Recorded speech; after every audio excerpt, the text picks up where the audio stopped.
Siempre amo cuando tengo por la oportunidad de predicarles a ustedes, porque puedo escoger el texto y Darren tiene que seguirme con la música y siempre escoge mi canción preferida por alguna razón. Antes de entrar, me gustaría orar una oración anglicana antigua con la que crecí espiritualmente y siempre he amado esta. Así que síganme en oración. Padre, lo que hacemos no sabemos. Enséñanos. Lo que tenemos, lo que no tenemos, dánoslo. Lo que no somos, haznos para tu Hijo, para la gloria de tu Hijo. Amén. Amén. Esta mañana, por la gracia y el poder de Dios, mi objetivo es llevarlos en un recorrido general sobre la carta de Pablo a los Gálatas. Y ahora, a modo de introducción, permítanme decir algunos breves comentarios sobre lo que estoy y no estoy tratando de hacer esta mañana. Esto no es un esfuerzo de hacer lo que hizo Pastor Steve con un día a través de Apocalipsis de la semana pasada. Eso sería tonto. Este libro sería una lección muy pobre. Es un poco más corto que Apocalipsis. Lo que estoy tratando de hacer es darles un vistazo de lo que hacemos en el Ministerio de Jóvenes los domingos por la mañana. Es casi lo que hacemos y los jueves también. Nos gusta hacer bastantes cosas en el Ministerio Juvenil, pero algo que me emociona es enseñarles a los estudiantes el cómo sacar los detalles de la palabra de Dios, pero también me gusta darles la imagen más amplia. Esta es la idea.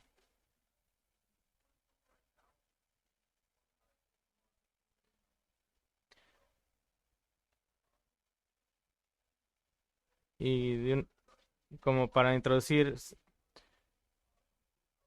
si tuvieran que leer el libro de Hechos, mirarían varias cosas, dos cosas que notarían muy rápido. La primera cosa es que el apóstol Pablo siempre está moviéndose. Según Lucas, cuando él dice que cuando estuvo en un punto, fue cuando estuvo en Éfeso por 2 años. Miramos a Pablo embarcarse en 3 viajes misioneros, pero sospecho que continuó en más viajes después de que se completara el libro de Hechos. En su primer viaje fue a Chipre o al sur de la actual Turquía, y eso fue en Hechos 13-14. Y una nota importante, esas son las iglesias del Galacia, las que probablemente aborda en su carta. Y en su segundo viaje misionero, fue otra vez a Turquía, esta vez a pie, difundiendo las noticias del Consejo de Jerusalén en Hechos 15.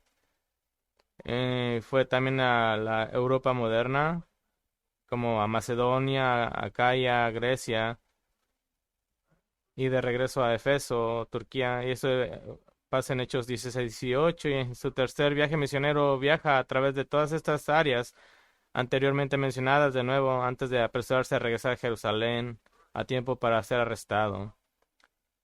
Y como miramos en su carta a los romanos, Pablo está continuamente en movimiento porque está obligado como apóstol a los gentiles, como dice en su carta escrita a los romanos, predicar el evangelio no donde Cristo ya ha sido nombrado, no sea que construya sobre el fundamento de otra persona. Pero también Pablo está continuamente en movimiento porque siempre está siendo atacado, a veces por su oposición desde fuera de la iglesia, o sea, las autoridades civiles.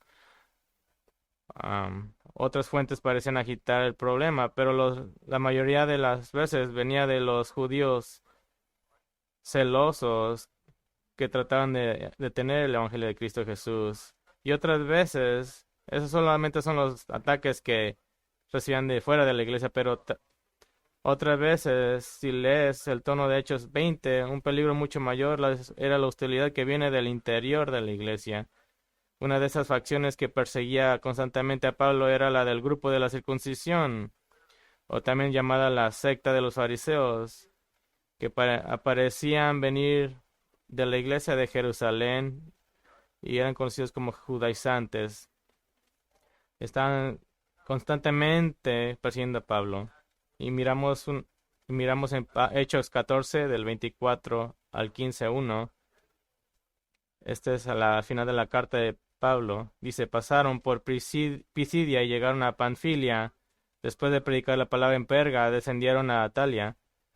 Y de allí se embarcaron para Antioquía, donde habían sido encomendados a la gracia de Dios para la obra que habían cumplido. Y cuando llegaron, reunieron a la iglesia, informando de todas las cosas que Dios había hecho con ellos y cómo había abierto a los gentiles la puerta de la fe. Y se quedaron mucho tiempo con los discípulos. Algunos llegaron de Judea, algunos que llegaron de Judea enseñaban a los hermanos, si no se circuncidan conforme al rito de Moisés, no pueden ser salvos. Estos pasajes nos dan un vistazo útil de la situación de Pablo, y notaron que justo después de la alegría de completar su primer viaje misionero a través de Chipre, de lo que había hecho Dios a través de ellos, se enfrentaron con una enseñanza que parecía provenir de Jerusalén, que era problemática. O sea, ¿qué hacen para resolver este problema? Hechos 15:2 dice, como Pablo y Bernabé tuvieron gran disensión y debate con ellos, los hermanos determinaron que Pablo y Bernabé y algunos otros de ellos subieran a Jerusalén a los apóstoles y los anunciaron para tratar de la cuestión. Ese fue el primer concilio de Jerusalén, el primer concilio de la iglesia. ¿Qué estaba en juego? ¿Necesitan los creyentes gentiles ser circuncidados, convertirse en judíos para ser salvos y disfrutar de plena comunión en su contraparte judías? ¿O será que aún no han llegado completamente a esa madurez espiritual necesaria para compartir una comida? ¿Necesitan algo más? Eso es algo crítico que la iglesia pasó. Era una cuestión del evangelio. ¿Es el verdadero evangelio bíblico justificación más unas pocas obras nuestras? Esa era lo crítico. ¿Cuál fue la decisión? Bueno, podemos leer la 15, 22 al 29, pero para resumir, lo resumiré. No escuches a estos judaizantes. Eso es básicamente la decisión de concilio, la justificación, la cual es su justo presente y eterno ante Dios, no se obtiene por medio de las obras, sino solo por la fe en Jesús. Pero también al mismo tiempo sean sensibles a las conciencias de vuestros hermanos judíos. Pero su mensaje es claro, no escuchen a esos hombres, la salvación es por fe en Cristo solamente.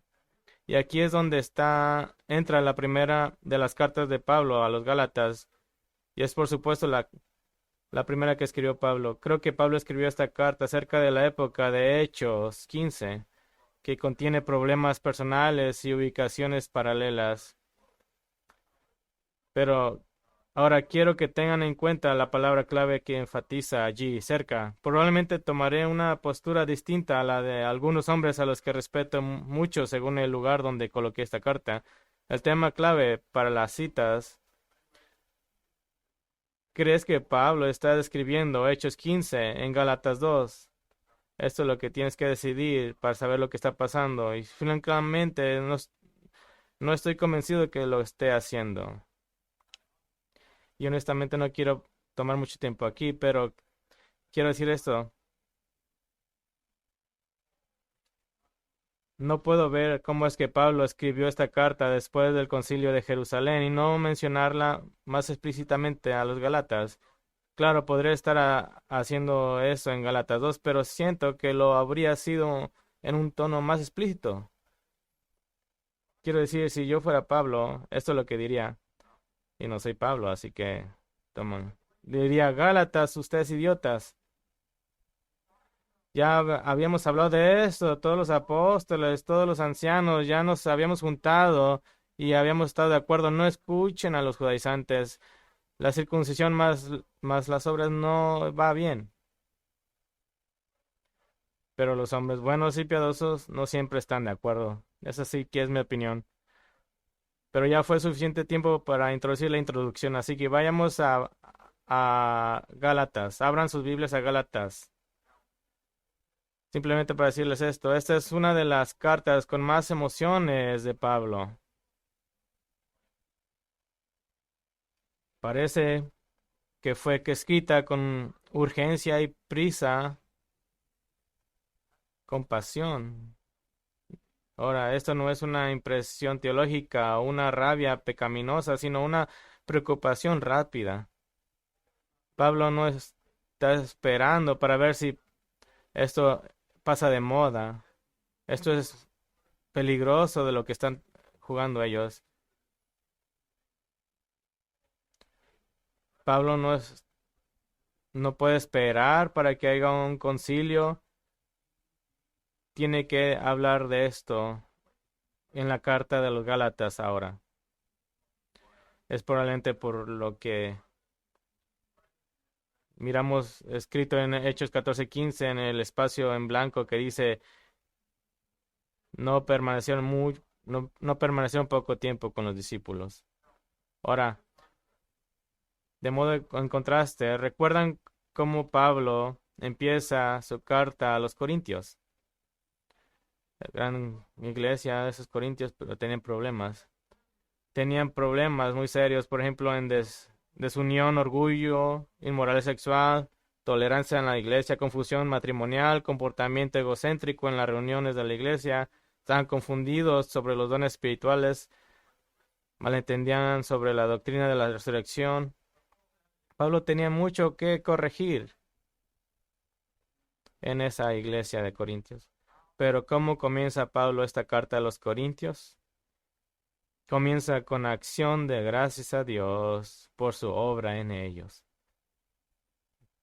Pablo es capaz de reconocer la gracia de Dios incluso en el más grande de los pecadores. Esa es una buena práctica que podemos poner en práctica también nosotros.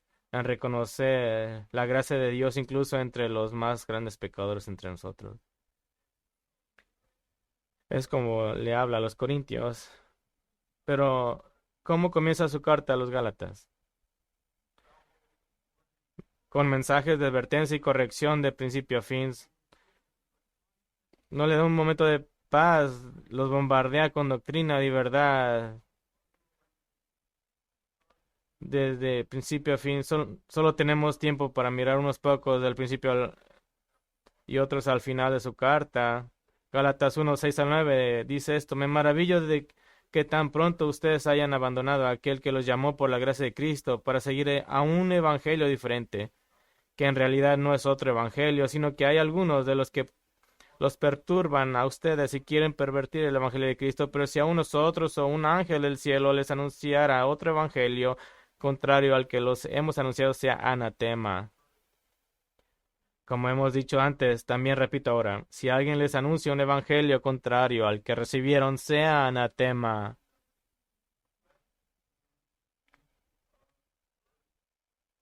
Noten eso. Hay una repetición para enfatizar. Esta palabra anatema quiere decir condenado, maldito, cortado, separado de Cristo.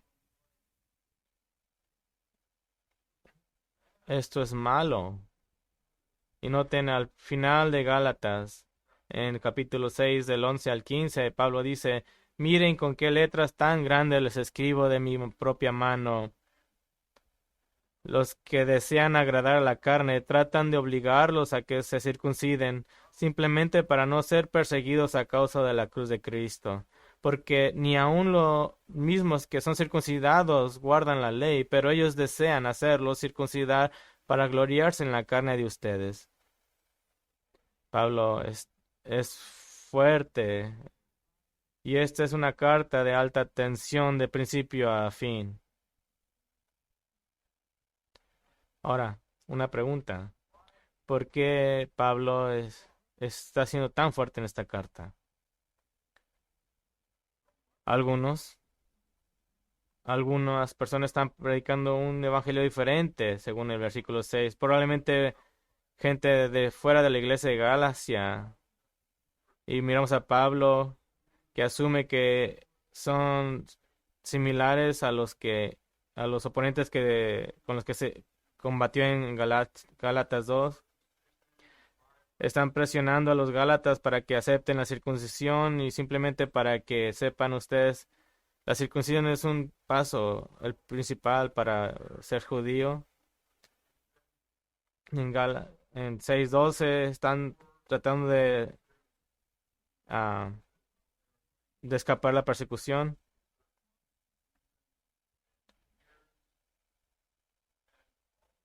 Y también esto es interesante, que tal vez esté pasando también.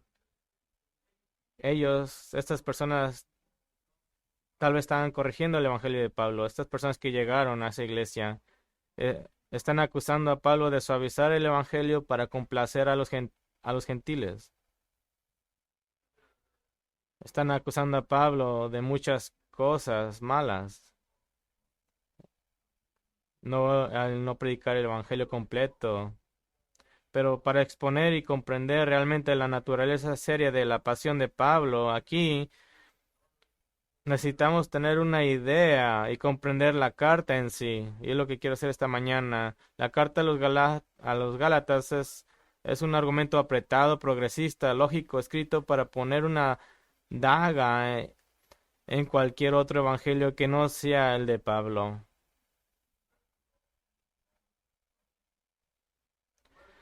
Y la carta de los Gálatas está dividida comúnmente en tres partes y estoy de acuerdo con esta visión.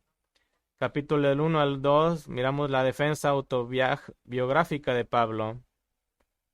Y luego de 3 al 4 miramos la defensa teológica de Pablo. Y del 5 al 6 la defensa de la aplicación de Pablo. Así que trabajaré con esa división, pero titularé las secciones de manera un poco diferente para ayudarte a tener una idea del argumento. Piénsalo de esta manera. El caso de por qué agregar obras al mensaje de la justificación por fe es destrucción espiritual. Destrucción espiritual. Si vas por este camino vas a ser destruido. Así que miraremos el primer argumento, la defensa autobiográfica.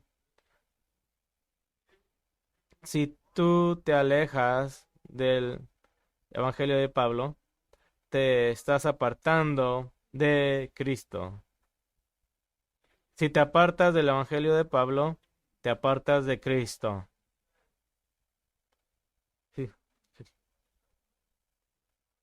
eres maldito, eres separado de Cristo. Noten primero cómo Pablo elige para hablar de sí mismo. Versículo 1, Pablo, apóstol, no de parte de hombres ni mediante hombres alguno, sino por medio de Jesucristo y de Dios el Padre que lo resucitó de entre los muertos, y todos los hermanos que están conmigo. Capítulo 1 del 11 al 12 dice, pues quiero que sepan, hermanos, que el Evangelio que fue anunciado por mí no es según el hombre, pues ni lo recibí de hombre, ni me fue enseñado, sino que lo recibí por medio de una revelación de Jesucristo.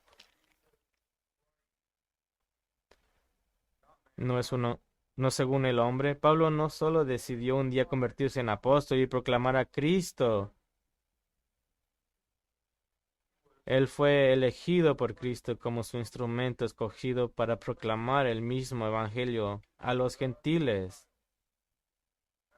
De hecho, si miran Hechos, su llamado como apóstol fue repetido 3 veces durante el libro. Está enfatizado. Así que esencialmente, él no se levantó un día y decidió de ir al apóstol Pedro, al seminario teológico de Simón Pedro. Él recibió el Evangelio por revelación directa de Cristo mismo. Y lo dice en el versículo 15. Pero cuando que me apartó desde el vientre de mi madre y me llamó por su gracia, tuvo a bien revelar a su Hijo en mí para que yo lo anunciara entre los gentiles, no consulté enseguida con carne y sangre, o sea, con nadie. Pasó, dice ahí, 3 años, se- 3 años en Arabia después de la aparición de Cristo, más sobre lo que está haciendo en segundos, pero Pablo lleva el peso y la autoridad de uno de los apóstoles de Cristo. La palabra que quiere decir enviado oficialmente, alguien con autoridad personal del remitente. Es como si César estuviera presente.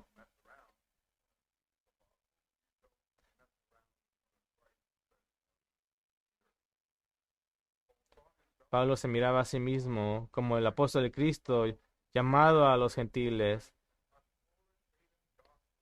Así que él dice que él tiene un evangelio autoritativo que ningún hombre puede contradecir. Y dice, sea maldito. Pablo no está jugando juegos. Al que contradice a Pablo, contradice a Cristo. Ahora noten cómo Pablo actúa y cómo sus acciones son percibidas. Él no agarró este mensaje de nadie. No fue a Jerusalén para mirar a los apóstoles hasta después de 7 años de su conversión.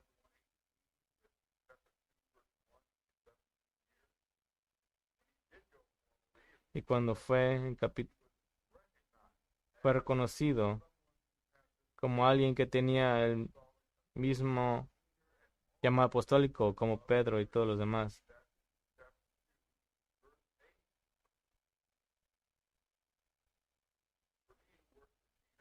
Porque aquel que trabajó por Pedro, a los circuncidados, también trabajó conmigo para los gentiles.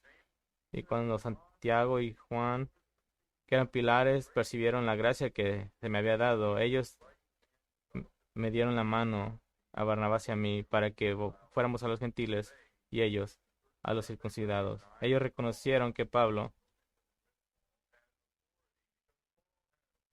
porque Pablo tenía autoridad, Pedro también tenía autoridad. Miramos algo más interesante en Gálatas 3.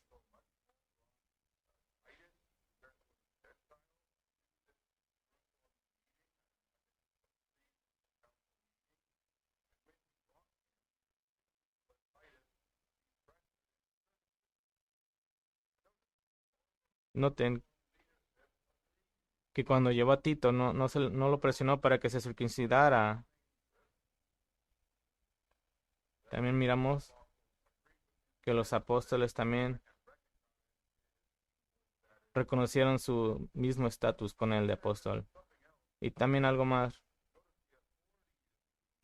que la autoridad que él asume,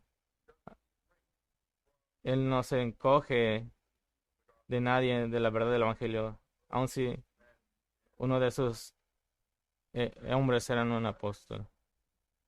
De los Gálatas 2:11 dice que tuvo un pleito con Pedro. Es muy interesante. Dice, pero cuando Pedro vino a Antioquía, me opuse a él cara a cara, porque él era digno de ser concensurado, porque antes de venir algunos de parte de Jacobo, él comía con los gentiles, pero cuando aquellos vinieron, Pedro empezó a retraerse y apartarse, pero temía a los de la circuncisión, y el resto de los judíos se les unió en su hipocresía, de tal manera que aún Barnabé fue arrastrado por la hipocresía de ellos. Pero cuando vi que no andaban con rectitud en cuanto a la verdad del Evangelio, dije a Pedro delante de todos, si tú, siendo judío, vives como los gentiles y no como los judíos, ¿por qué obligas a los gentiles a vivir como judío? Pedro era un líder, pero incluso Pedro estaba actuando en miedo a los hombres. Miramos que que Pedro no tuvo una respuesta.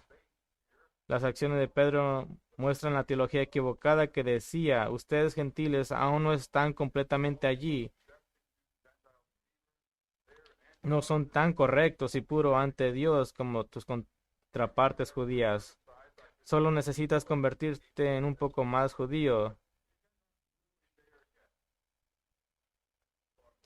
Así que se apartó Pedro, porque no son tan puros, tan justos como mis hermanos judíos. Me voy a separar de ustedes. Es lo que sus acciones estaban comunicando, aun si no estaba dándose cuenta de eso. Ahora en mi Biblia, y tal vez en la de ustedes, la cita de Pablo parece terminar en el versículo 14, donde él responde a Pedro, pero hay buenas razones para ver la respuesta continuar hasta el versículo 2:21. Observen en el versículo 15 que dice, nosotros somos judíos de nacimiento y nosotros continúa. ya que los Gálatas eran gentiles. Tal vez les sigue hablando Pedro. Y noten también en el capítulo 3:1, Pablo comienza a hablar a ustedes gentiles nuevamente. Así que miramos aquí en la que esta es la respuesta autorizada y apostólica de Pablo a la débil respuesta de Pedro a la presión pública.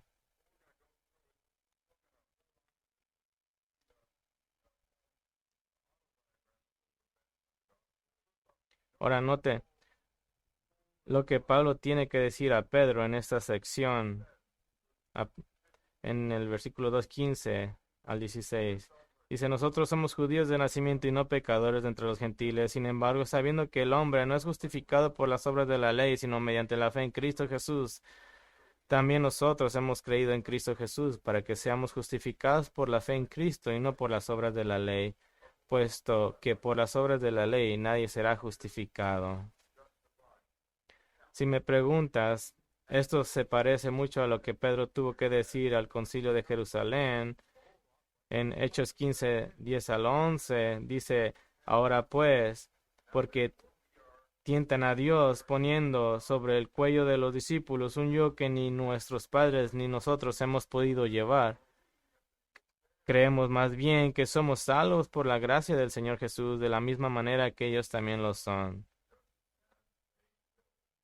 Eso es lo que Pedro dijo y suena mucho que esto lo agarró de Pablo. Pero noten lo que Pedro está diciendo y que lo que Pablo está diciendo, que nadie está bien con Dios. Nadie, nadie puede llegar a Dios por sus buenas obras. No importa si eres un judío, un griego, un esclavo, un libre, una mujer o un hombre.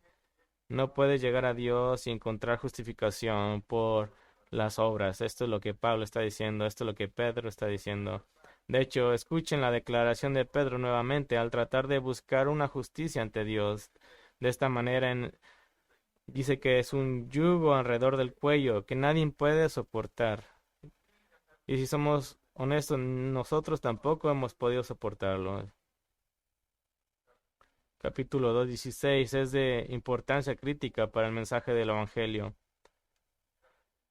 Capítulo 2:16. Bueno, lo leí. Dice, no eres salvo ni eres justo delante de Dios por cualquier cosa que hagas. No, es similar a lo que dijo en Romanos 3:20. Por las obras de la ley ningún ser humano será justificado delante de él, pues por medio de la ley viene el conocimiento del pecado. Y mira también a Gálatas 2:20. Esto es Pablo, con Cristo he sido crucificado, y ya no soy yo el que vive, sino que Cristo vive en mí, y la vida que ahora vivo en la carne, la vivo por la fe en el Hijo de Dios, el cual me amó y se entregó a sí mismo por mí. No eres salvo por buenas obras, es porque has sido unido a Cristo. Cuando murió, tú muriste, así como Él vive, ahora tú vives. Eso es la esperanza del Evangelio. Cuando Pedro negó la comunión de mesa a los gentiles, esencialmente estaba afirmando que la cruz de Cristo no era lo suficientemente buena para él. Piensen en eso. Cristo no es lo suficientemente bueno. Miren al versículo Gálatas 2:21. No hago nula la gracia de Dios, porque si la justicia viene por medio de la ley, entonces Cristo murió en vano. Cristo, la muerte de Cristo no tiene sentido si es por las obras de la ley. ¿Cuál es la respuesta que más rápidamente llega a tu mente del por qué eres justificado ante Dios? Si alguien te pregunta, si murieras hoy, ¿qué le dirías a Dios? ¿Cuál es la respuesta que te llega a la mente? Es, mi pecado no es realmente tan malo. Quiero decir, es molesto y puede ser incómodo a veces, pero no es un gran problema. Generalmente soy una buena persona. O tal vez, ¿sabes? Realmente he estado haciendo cosas útiles últimamente. He comenzado a asistir más a la iglesia y he tratado de leer mi Biblia. Seguro que Dios mirará mi corazón y me aceptará. Eso debe contar algo, ¿que no? ¿Quieres una verdadera daga para esas ideas? ¿Qué dice esa respuesta acerca de la cruz de Cristo? ¿Qué tan malo es tu pecado? Tu pecado, tu pecado tomó a Dios que mandara a la segunda persona de la Trinidad, se hiciera hombre, que pudiera morir en una muerte horrible, sustitutiva en la cruz y llevar la ira de Dios. Así de malo es tu pecado. ¿Qué tan lejos estás de un Dios santo? ¿Qué tan malo es ese pecado? ¿Qué tan malo es esa ira? ¿Qué tan malo es esa lojería? Así de malo es. Cristo tenía que ser crucificado. Así es. ¿Qué tan malo es tu pecado? Así es. ¿Qué tan lejos estás de un Dios santo? Los verdaderos creyentes están sobrecogidos por el peso de su pecado. Este es el Evangelio de Pablo. Si te alejas del Evangelio de Pablo, estás cortado de Cristo. Ese es el argumento número uno. ¿Siguen conmigo? Sigamos a...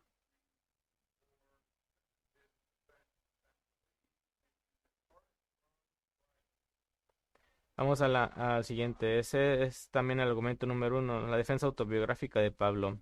La defensa teológica de Pablo es la segunda. Si te apartes de Cristo, estás fuera de la promesa del Evangelio. La defensa teológica de Pablo, si te apartas de Cristo, estás fuera de la promesa del Evangelio. ¿Cuál es la promesa del Evangelio? Capítulo 3, 7 al 9, que dice, por tanto, sepan que los que son de fe, estos son hijos de Abraham.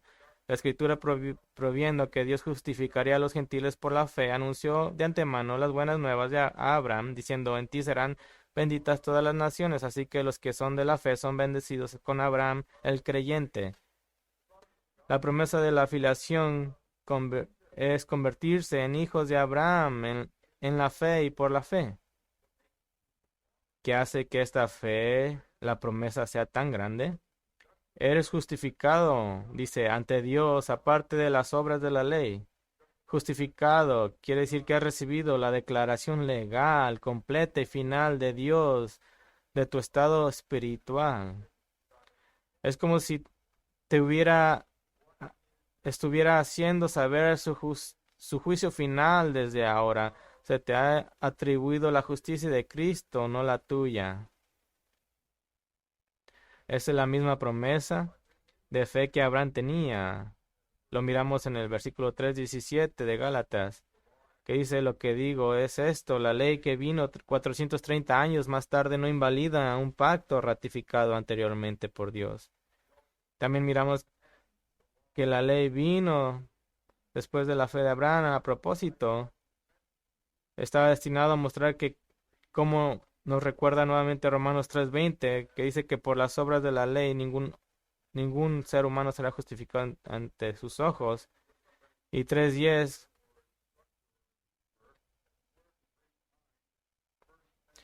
y 3:24, que dice que de manera que la ley ha venido a ser nuestro guía para conducirnos a Cristo a fin de que seamos justificados por la fe. La ley es un guardián, un maestro. Esta palabra trae a la mente a un esclavo del primer siglo a quien se le confió vigilar a los hijos pequeños del amo, asegurándose de que llegaran a la escuela y aprendieran obedientemente. Por lo general eran disciplinarios y estrictos. La ley era el guardián de las personas para algo que está destinada para enseñarnos y guiarnos a Cristo. Por fe estamos en Cristo. Se nos ha imputado la justicia y el estatus de Cristo.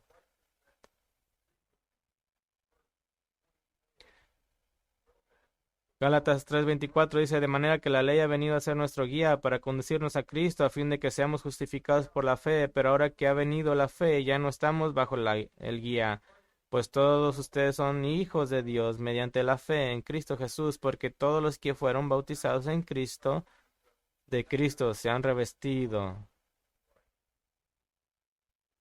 Piensen en eso. Versículo 27, palabras gloriosas.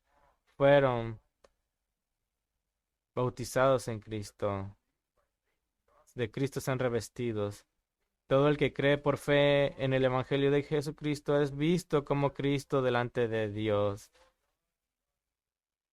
Cuando Dios te mira a ti, mira la justicia de Cristo, porque tú te has puesto a Cristo, has sido revestido de Cristo. Esto está hablando de la doctrina de la justificación. Y estaba leyendo este libro, un libro, es por J.C. Ryle, se llama Santidad, y describe la justificación de esta forma. Dice, la justificación es un cálculo y el recuento de la rectitud de un hombre para bien de otros, aún en Jesucristo el Señor. La rectitud que tenemos por nuestra justificación no es la nuestra, sino la justicia que perfecta, eterna de nuestro gran Cristo mediador, fue imputada a nosotros y hecha nuestra por la fe. En la justificación nuestras propias obras no tienen lugar en absoluto y la simple fe en Cristo es lo único que se necesita. La justificación es una obra terminada y completa y un hombre está perfectamente justificado en el momento en que cree. La justificación no admite crecimiento ni aumento. Un hombre está tan justificado a la hora que vino a Cristo por primera vez por fe como lo estará por la eternidad. Eso es lo que Pablo dice cuando dice, te has revestido de Cristo. Me encanta especialmente esa última parte. No puedes aumentar, no puedes mejorar tu justificación de ninguna manera en esta vida. Es legalmente, si lo pongo de esta manera, es legalmente tan bueno como siempre serás ante Dios. O si lo ponemos de esta forma, eres legalmente, judicialmente por siempre sin ningún potencial espiritual. Eres tan justo hoy en Cristo porque te has puesto a Cristo como lo serás por toda la eternidad.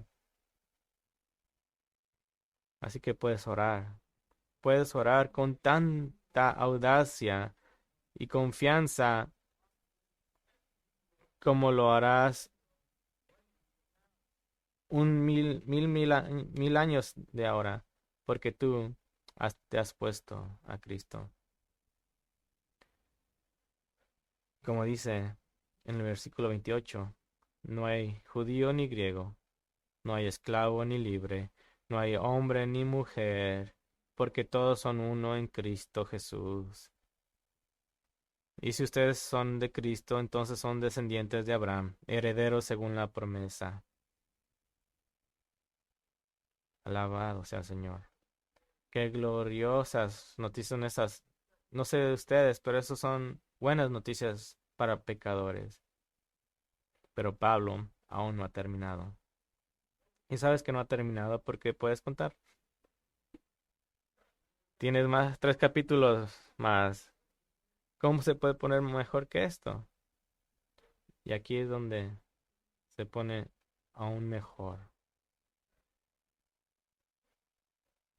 Mientras va argumento por argumento. Noten una cosa más. De Gálatas 3:4 y luego nos moveremos. En Cristo, dice, ha sido justificado para que también puedas ser adoptado como hijo de Dios. Dios mismo pone su espíritu dentro de ti para hacerte su hijo en tu experiencia. Capítulo 4:4. Pero cuando vino la plenitud del tiempo, Dios envió a su Hijo, nacido de mujer, nacido bajo la ley, a fin de redimiera a los que estaban bajo la ley para que recibieran la adopción de hijos. Hemos recibido la adopción, hemos sido justificados, no solamente para que podamos andar caminando por ahí solos, sino para ser adoptados en la familia de Dios. Hay algo significativo para que entiendan de la adopción. Pablo está elaborando una metáfora asombrosa basada en un acontecimiento bien conocido en el mundo antiguo. Hoy, una práctica común hoy en día es que la gente adopta porque no pueden tener hijos. bueno, ellos adoptan por razones como, bueno, quieren un hijo, se sienten solos, desean una relación. Esa es la motivación primaria por la adopción hoy. Pero en el mundo antiguo había un propósito significativo diferente. Nunca mirabas a personas comunes y corrientes sin nombres adoptando, como diciendo, oh, los vecinos Joe y Susia no adoptaron porque no pueden tener hijos. Era la acción singular de la clase alta que necesitaba un heredero para pasar su riqueza y poder. Era regularmente de alguien poderoso, un senador o el César que no tenía heredero. ¿Qué pasaba en la adopción? Bueno, primero el hijo adoptivo sería completamente y legalmente cortado, perdería todos los derechos y privilegios anteriores relacionados con su antiguo apellido, que a veces era bueno, porque usualmente era un esclavo. Y en segundo lugar, el hijo adoptivo ganaría, se pondría todos los derechos y privilegios legales de su nueva familia. Ya no eras un esclavo, eras hijo. Ya tienes un nuevo estatus, un privilegio, nuevas propiedades nuevas, relaciones naturales que fluyeron de ese estado. Eras instantáneamente poderoso. No solo eso, sino que también tienes el poder familiar. Estás en la fila para administrar la riqueza familiar, sentarte en el asiento familiar. ¿Vistes eso? Te han dado un nuevo puesto, has sido separado de tu antigua familia bajo una maldición. Dice el 2:20, has sido crucificado, ya no soy yo el que vivo. Se te ha dado la nueva posición de filiación, justificación solo por la fe. Dice, ya no hay esclavo ni judío. El 4 al 5 dice, pero cuando vino la plenitud del tiempo, Dios envió a su Hijo, nacido de mujer, nacido bajo la ley, a fin de que redimiera a los que estaban bajo la ley para que recibiéramos la adopción de hijos. Ahora, a modo de ilustración, y aquí es donde a veces se pone arriesgado, digamos que fuiste adoptado hoy por una familia de deportistas de renombre. De repente,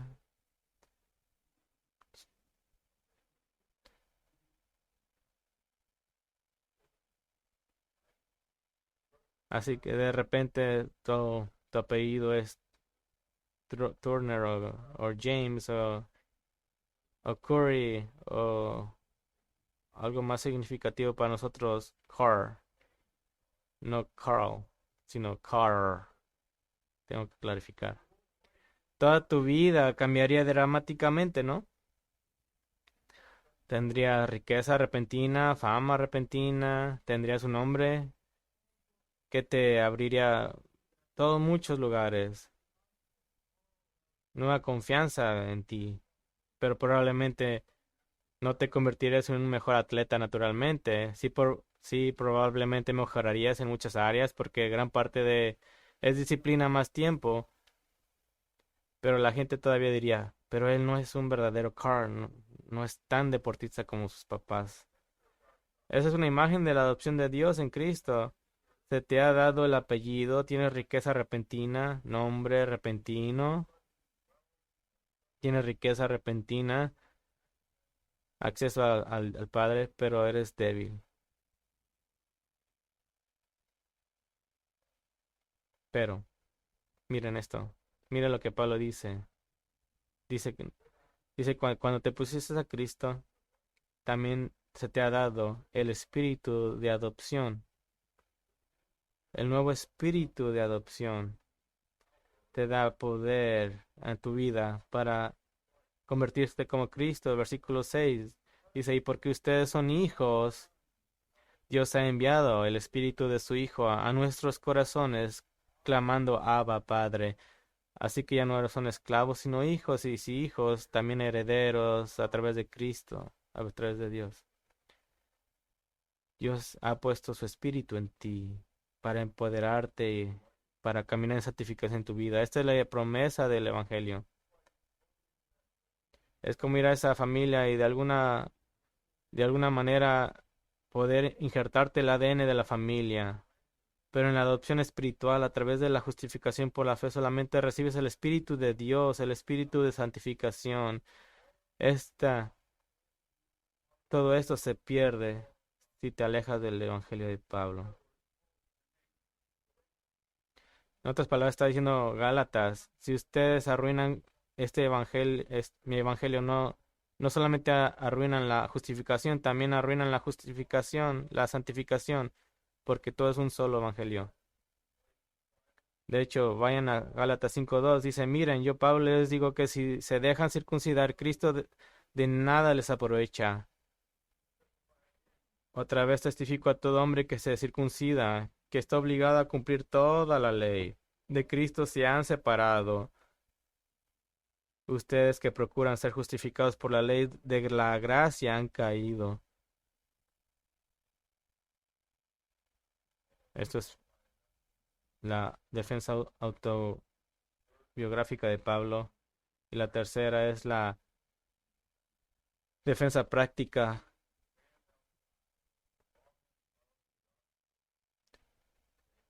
Recuerda su defensa teológica. Si te apartas de Cristo, te apartas de la promesa de adopción.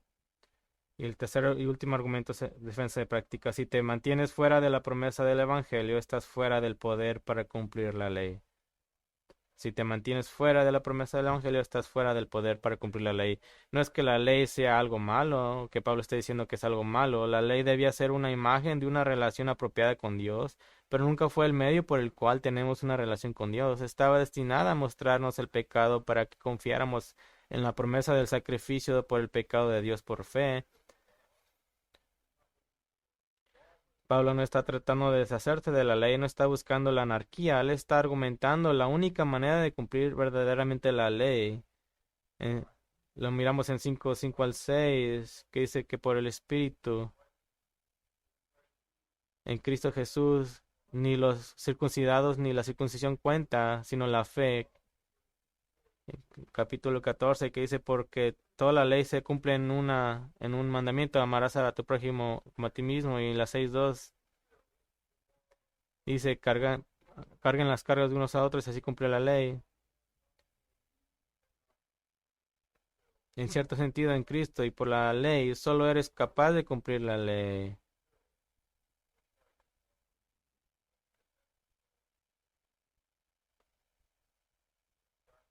Esto es práctico. Y si por el Espíritu caminas y luchas dice,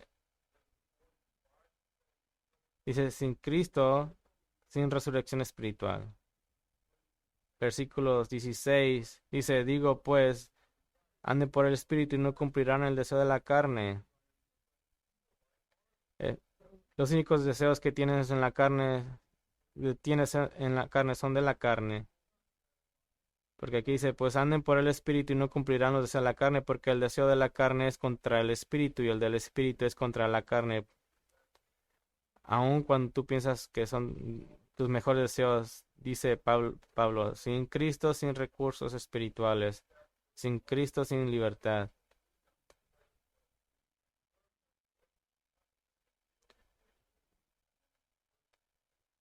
Versículos 16 y 7, él habla que sin el Espíritu te quedas sin nada contra la carne. Pero la pregunta viene, ¿libertad para hacer qué? ¿Qué es esta libertad de la que habla? ¿Es libertad para pecar? No. Puedo decir por este pasaje y otros lugares como 1 Juan 3:9 que ningún verdadero cristiano encuentra ninguna libertad en el pecado o para pecar. El pecado es el regreso nocivo a los viejos caminos que tienen ese sabor horrible y asqueroso, esas malas memorias de las cuales estamos avergonzadas. Ningún verdadero creyente que está habitado por el Espíritu puede soportar el pecado por mucho tiempo. Es una libertad, un poder para no pecar. Es el poder para caminar por primera vez luchando contra el pecado por el Espíritu que vive en nosotros.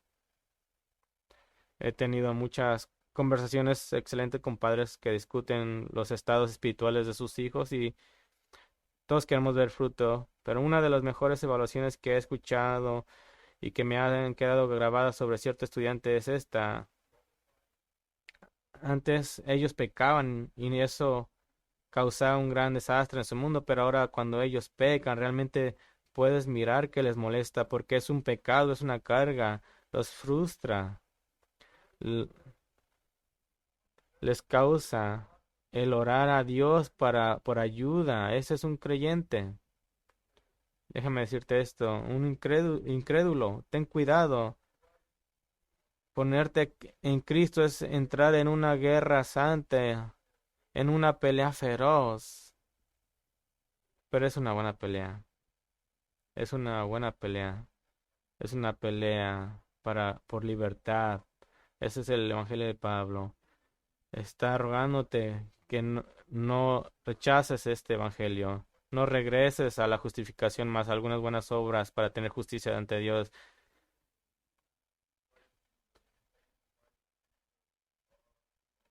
Pon tu fe en Cristo, en la justificación que es Cristo solamente, por fe.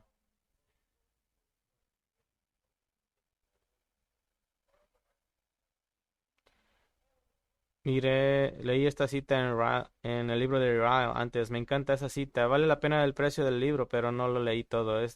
Esta es una sección donde está marcando las diferencias entre dos doctrinas criticales para la santidad.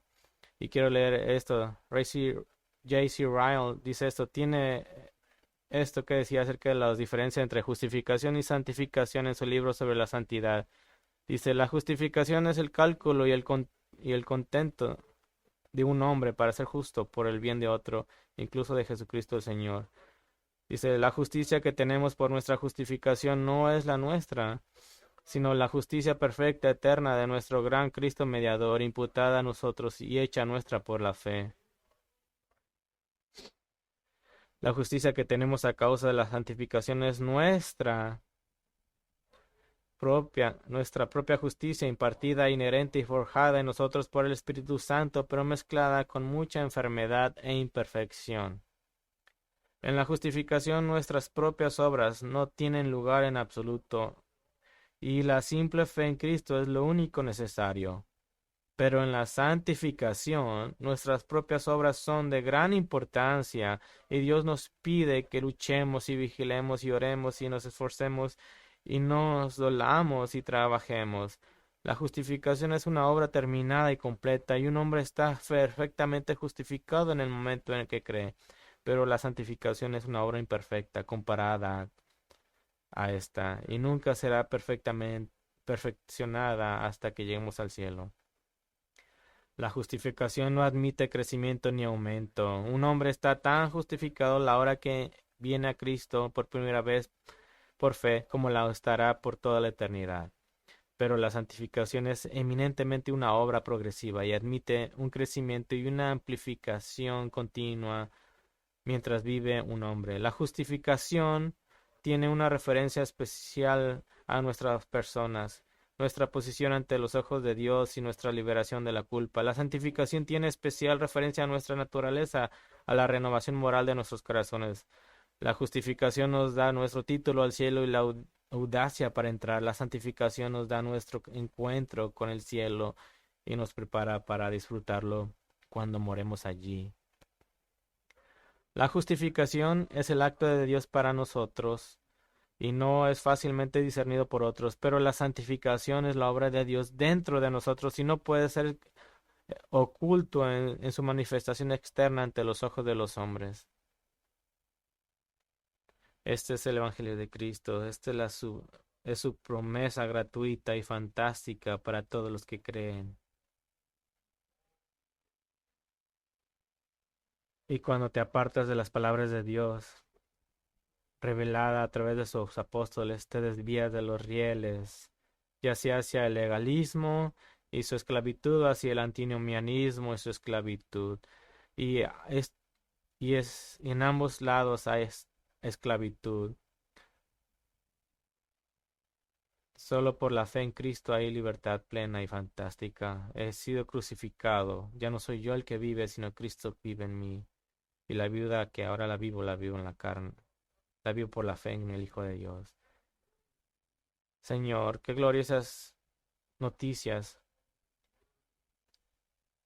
qué palabras que nos ayudan, que somos justos ante ti en la justicia que nos hemos puesto en Cristo. Y esta justicia nos lleva a una adopción y venir en tu familia como hijos. Y tú mandaste a tu espíritu de adopción a los corazones de nosotros para encontrarnos, para hacernos, para perfeccionarnos poco a poco a la imagen de tu amado Hijo Jesucristo. Y esperamos aquel día en que seremos finalmente glorificados. Pero hasta ese día, ansiosamente trabajamos para llegar ahí. Lo pedimos en el nombre de tu Hijo Jesucristo. Amén. Vamos a preparar para la mesa del Señor. Vamos a recordarles de las palabras de Salmo 32. Bienaventurado el que las transgresiones son perdonadas y cuyos pecados son cubiertos. Bienaventurado el hombre en cual el Señor no cuenta la iniquidad y en cuyo espíritu no hay engaño. Bienaventurado aquel que está libre de, de la esclavitud al pecado, de la esclavitud a la culpa. Bienaventurado el que es libre de regocijarse en un nuevo pacto con Dios. Mientras nos preparamos a la cena del Señor, les pedimos que examínense a sí mismos, considérense si están aquí tomándola en una forma indigna, tal vez haya pecado entre ustedes y alguien más, algún creyente. También te pedimos que esta mesa está reservada para los creyentes bautizados que están si están visitándonos de otra iglesia, están bienvenidos a tomarla, pero les pedimos que tomen este momento con una autoexaminación. Les pido que todos ustedes vengan y reciban los elementos de la cena.